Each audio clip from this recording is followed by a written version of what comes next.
So, ang malaking tao ay papasok na sa bird wire. Oh, mabit na. Buhay tekniko. Buhay tekniko. Bye. Tekniko. Guys, dito tayo ngayon sa taniman ni Ate Elisa Largo. So, ang mga nakatanim po niya ngayon dito ay pinya, kamote baging. Meron po siyang tunnel type. Puro vegetable po yun, ano? Excuse. So, may kalabasa din po siyang tanim. Si Ate Lisa po isa sa isipagaw namin magsasaka sa upland area, ano po. So, ilang taon na rin, matagal na rin po siyang farmer dito. At ito po kayo nabubuhay niya.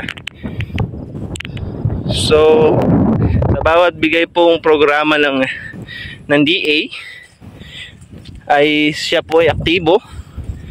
At syempre, pag aktibo ka at masipag ka, ay kayo ulad talaga. So, ito, nakikita nyo po ang tunnel type. Isa rin po siya sa beneficiaryo na nabigyan po ng ito, no? So, yan. Yan.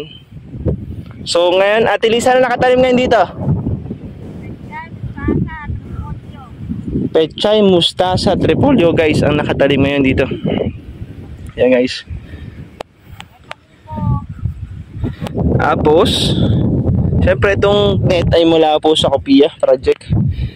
Mula po sa panguna po ni Dr. Lee. Ano po?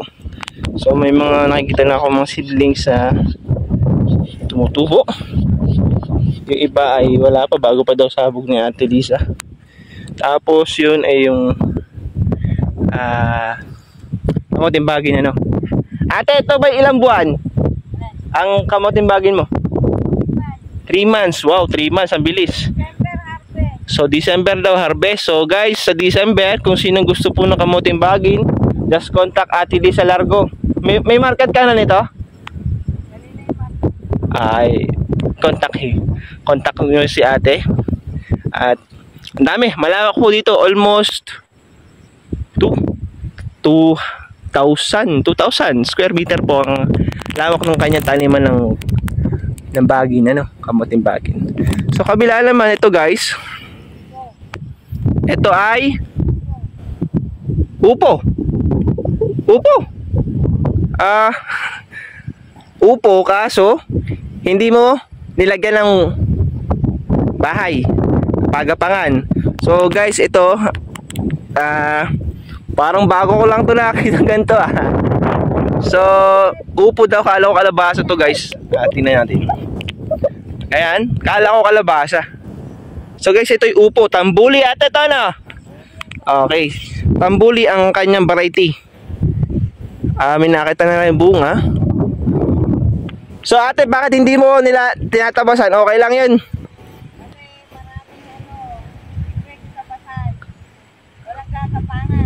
Okay. Okay, so isang dahilan kung bakit po hindi nila tinatabasan yan, gaya din po ng kalabasa, ano, upang maprotektahan po ng mga damo yung bunga. Ano po, yun po ang sabi nila. Isa pa rin po upang may magapangan po. So kasi tong lugar pong ito, ay pababa na ho. Kita nyo naman po yun ang taas, pababa. So yan, ito ay upo. Ang variety niya ay tambuli. Ano, kasi may upo ho tayong mahaba, hinahati sa gitna para mag-share daw sa 2 tao. So ito, ang tawag ko dito ay upong pang-isa. Kasi pang isang tao lang to. Maliit lang ho siya ang variety. Ito po ay iswes po, no? Ang buto. Condor. Okay po. So guys, ito yung mga damo. Kala ko talaga kalabasa. Ito yung tambuli na bunga. Ano guys? So iba na mumunga na. Siyempre iniiwasan din natin mga uwak na kumakain ho nito. Mga peste yun. Ang dami ko nang nakitang uwak. Tsaka po yung mga nagliliparang yellow beetle na yan. So guys, sarap pa. Samahan nyo ko.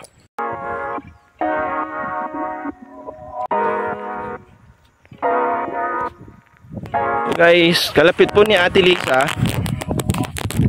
ay may isa rin pong masipag na magsasaka. Ang pangalan po niya ay Rita Laines, ano po. So pumunta po kami ngayon doon. At sabi niyo kasi, Sir Aaron, puntahan niyo naman yung area ko. Marami na po ang tanim ako doon. Marami daw siyang guri na tanim. So agar tumugon ang inyong lingkod, Sir Aaron, ang inyong buhay tekniko upang puntahan agad. Siyempre, pag inalok ka, tangkapin mo, di ba? Isang karangalan yun. So guys, tara. So, ang malaking tao ay papasok na sa bird wire. Oh, mamit na. Yan, ganyan po kasi pag yung ating tekniko. Buhay tekniko. Sobrang na bakod.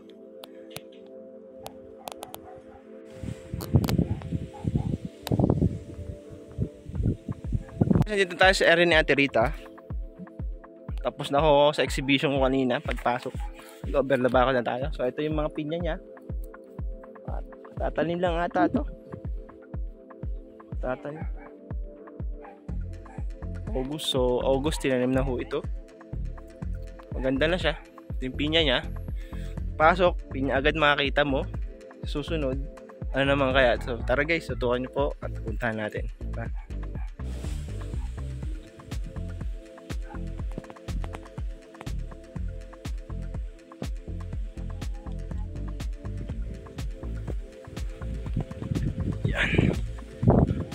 So guys, nagpasok namin sa entrance kanina. So may pinya. Ngayon, makita naman natin dito yung mga saging. So parang lakatan siya. Lakatan. At may nakita sa inyo rito sa panbaba. So ayan guys, ayan mga saging niya. Talagang sabi nga niya marami daw tanim na siya. Marami nga. Iba talaga pag masipag po ang tao, no? Pag may tinanim, may aanihin. Pag masipag, magtatanim. So, si Ate Rita ho ay isa ring aktibong miyembro ho na magugulay. Ano po? Dahil sa pagiging aktibo niya, may another taniman na siya. Uli, sa may lagyo daw. So pag may nagawi doon, punta ko rin. So ito muna isang area niya. May taniman ang pupuntahan natin. So tara guys, may nakakagalang tao ata. Ini Manila, maulan pala sa Laguna. Naulan guys. Mayroon pa magkasakit. Malakas ang ulan. Guys, isang area na kung saan liblib. May nakita ko area dito na parang pinagminahan, no? At dito, sasamahan nyo ako. Nakita kang so, look. Parang pinagminahan, pero balon eh. Hindi ko din alam. Okay, tara. Masyadong mahiwaga dito.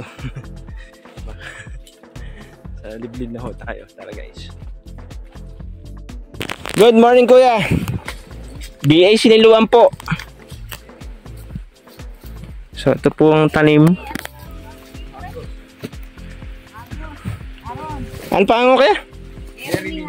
Jeremy Hagos. Ah okay, asa o nga. Anak ni Ate Pining. Ano ate? So si ate at si kuya. Si kuya anak ni Ate Pining, ano? Wow. So ito yung lugar niya. May tanim siyang sitaw. Pinakataw kalamansi doon. Yun yung sir, yung kalamansin yun, yung galing sa DA. So nabigyan ka na. So dito ba tayo ate? Lahat. Maganda dito. May talong. Ito galing sa kopi siguro. Ay, hindi. Okay. Ayun yung ikaw na unang maglipat. Maglilipat ay, magagamas na. So, ang linis ho dito. Alagang-alaga. Si ate kasi dito napunta. Bigyan pa kayo ng Ano? So, tara guys. Tingnan pa natin ang iba pang lugar. Guys, ito, ang tanim niyang talong ay puti. Yes, anong variety ito ate? Ewan ko kung anong variety. Saan galing to? Matagal na namin yung ano eh. Oo. Yan talaga sa tanim namin talong. Di bali, nagpapatuyo na lang ng ano? Oo. So, isa-search natin yan. Alamin natin kung anong variety yan. Siya ay stripe ng violet. So, saling lahi na ho pala ito. Kung sa tao ba'y saling lahi na. So, may luya. Ayun. Luyang dilaw. Oo, dilaw at saka luyang. Luyang pang tinola. Tapos may kamoteng kahoy. May sapa. Wow, walang problema sa tubig. Ito tinanim.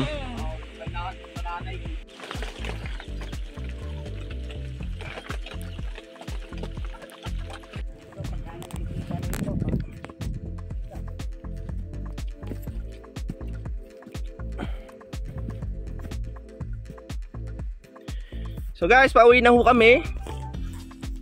Kasama ko ulit si Ate Lisa. Roberto, baka daw po ulit kami. So itong aking hawak ay dahon ng saging. Dahil maulan, ito ang umbrella ng mga probinsyano. O, payong. Wala kayo sa Maynila, binibili. Ito libre. So guys, pauwi na ho kami. Muli, maraming salamat po sa pagsuporta sa aking mga videos. Patuloy po ako kasi nagmo-monitor kasi yun po ang aking trabaho sa Municipal Agriculture Office in Iloan. So muli, please like, follow, and share my videos. Patuloy lang tayo mangarap. Ito po muli ang inyong buhay tekniko, Sir Aaron. Peace out.